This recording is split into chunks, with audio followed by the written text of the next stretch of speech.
नमस्कार बच्चों, पुनः आपका मेरे चैनल हिंदी गुरु और गाइड डॉक्टर सिंह में स्वागत है।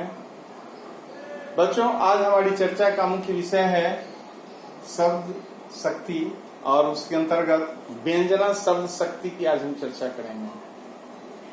काव्य लक्षण के अंतर्गत शब्द शक्तियों पर हमारी चर्चा जारी है और इसके पहले वीडियो में मैंने अभिधा शब्द शक्ति, लक्षणा शब्द शक्ति से संबंधित वीडियो बना रखा है और आज इस वीडियो में चर्चा का विषय है व्यंजना शब्द शक्ति। साथियों, शब्द की 3 शक्तियां होती है, अभिधा, लक्षणा और व्यंजना। तो आज हम व्यंजना शब्द शक्ति की चर्चा करेंगे। हम जानेंगे कि आखिर व्यंजना शब्द शक्ति क्या है, क्योंकि जब तक शब्द में शक्तियां निहित नहीं है फिर उसका काव्य में प्रयोग संभव नहीं है। इसलिए हमारे मनीषियों ने, हमारे आचार्यों ने शब्द की शक्तियों को हमारे सामने रेखांकित किया, हमारे सामने प्रस्तुत किया, ताकि काव्य रचना में सहूलियत हो और पाठक भी उसका भरपूर आनंद ले सकें। क्योंकि काव्य रचना का उद्देश्य सामाजिक पृष्ठभूमि को उन्नयन के शिखर पर ले जाना होता है, क्योंकि साहित्य समाज के लिए ही रचा जाता है और पाठक की सुविधा का भी ख्याल रखा जाता है। यहाँ काव्य में शब्द शक्तियों को रेखांकित कर हमें काव्य की बारीकियों से परिचित कराया गया है। तो चलिए आज यहाँ अभी हम चर्चा करते हैं कि आखिर व्यंजना शब्द शक्ति क्या है। व्यंजना शब्द शक्ति की परिभाषा है अभिधा और लक्षणा की सीमा के बाहर पड़ने वाले अर्थ को जो शक्ति व्यक्त करती है उसे व्यंजना कहते हैं। यानी व्यंजना शब्द शक्ति इन दोनों शक्तियों के बाद की स्थिति होती है। साफ स्पष्ट है कि अभिधा और लक्षणा की सीमा के बाहर, इन दोनों की सीमाओं को पार करने के उपरांत जो स्थितियां बनती है काव्य में, और उस तरह के शब्दों का जो संदर्भगत प्रयोग होता है, उसकी जो शक्ति होती है उसे हम व्यंजना शक्ति कहते हैं। इसलिए यह जो परिभाषा है बच्चों बिल्कुल उचित है और सरल भी है, सहज भी है कि अभिधा और लक्षणा की सीमा के बाहर पड़ने वाले अर्थ को जो शक्ति व्यक्त करती है। यानी हमने देखा कि अभिधा में किस तरह मुख्यार्थ की बात होती है, लक्षणा में लक्ष्यार्थ की बात होती है और व्यंजना में व्यंग के बोध कराने की कोशिश की जाती है। तो शब्दों का ऐसा कोई प्रभाव होता है, शब्दों का ऐसा जादू होता है कि उसके अर्थ परिवर्तित हो जाया करते हैं।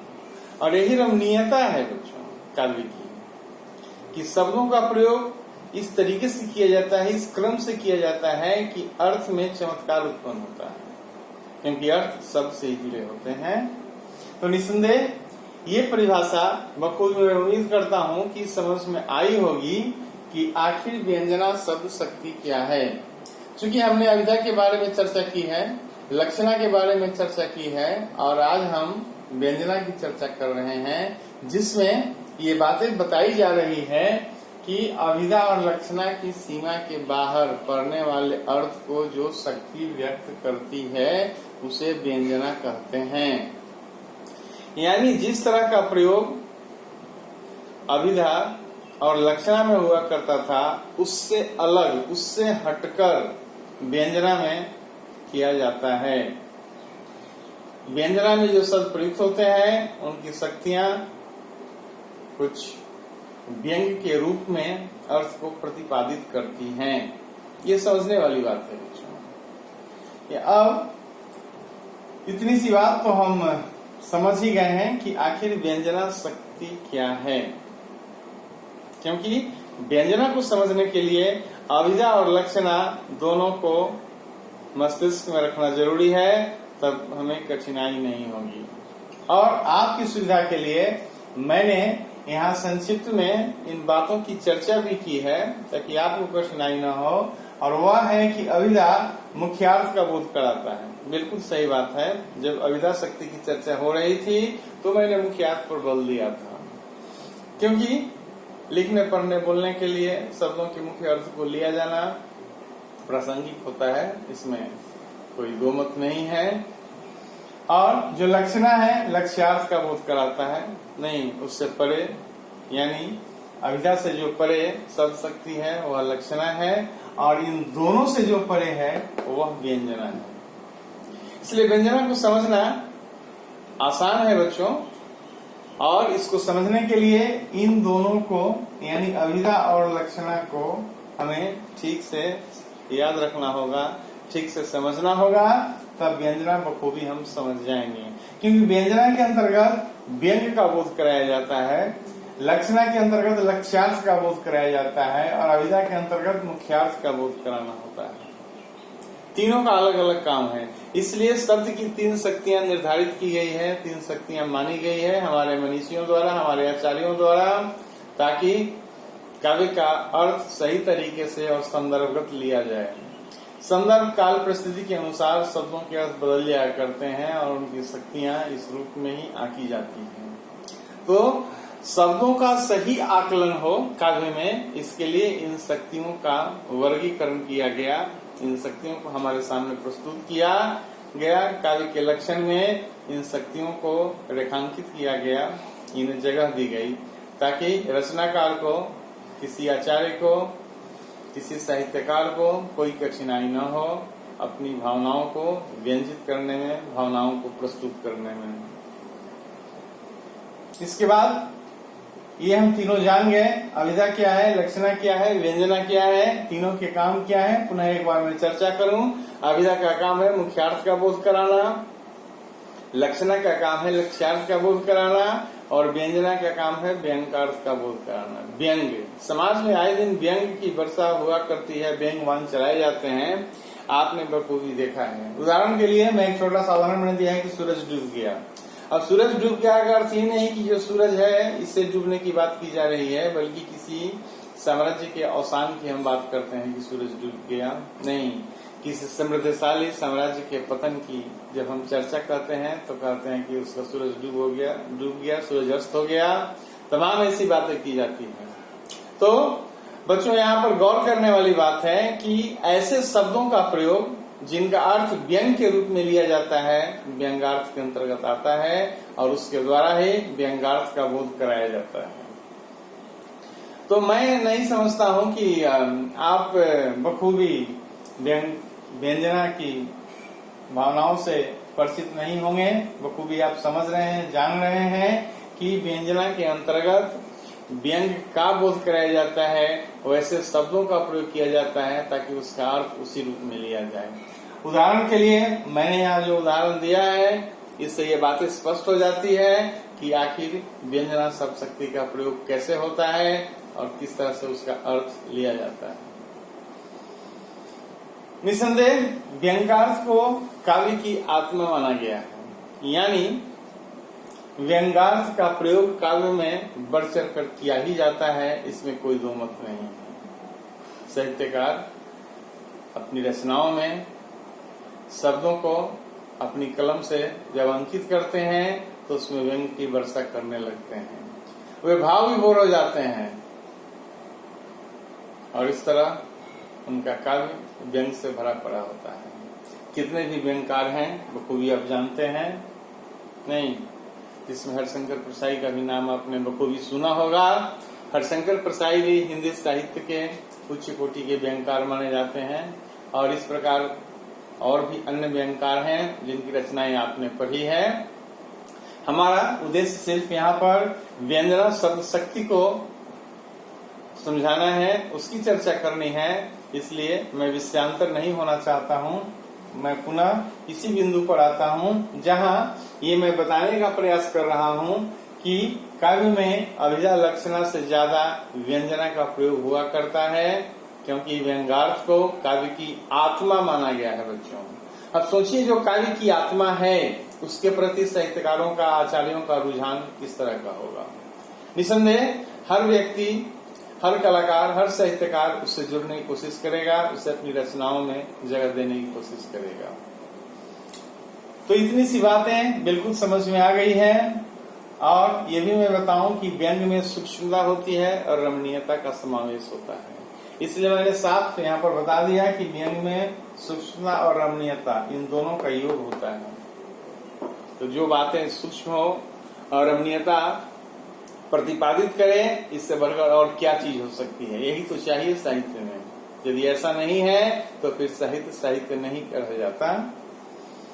और इसके बाद व्यंजना के भेद भी निर्धारित किए गए हैं, क्योंकि जब हम शब्दों का प्रयोग करते हैं और उनके अर्थों को लेते हैं तो उसके आधार पर थोड़ी बहुत भिन्नता दिखती है प्रयोग के आधार पर। इसलिए हमारे आचार्यों ने, हमारे मनीषियों ने, हमारे साहित्यकारों ने उनके दो भेद निर्धारित किए हैं।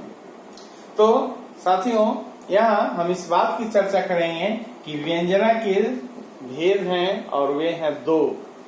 एक का नाम है शाब्दी व्यंजना, दूसरे का नाम है आर्थी व्यंजना।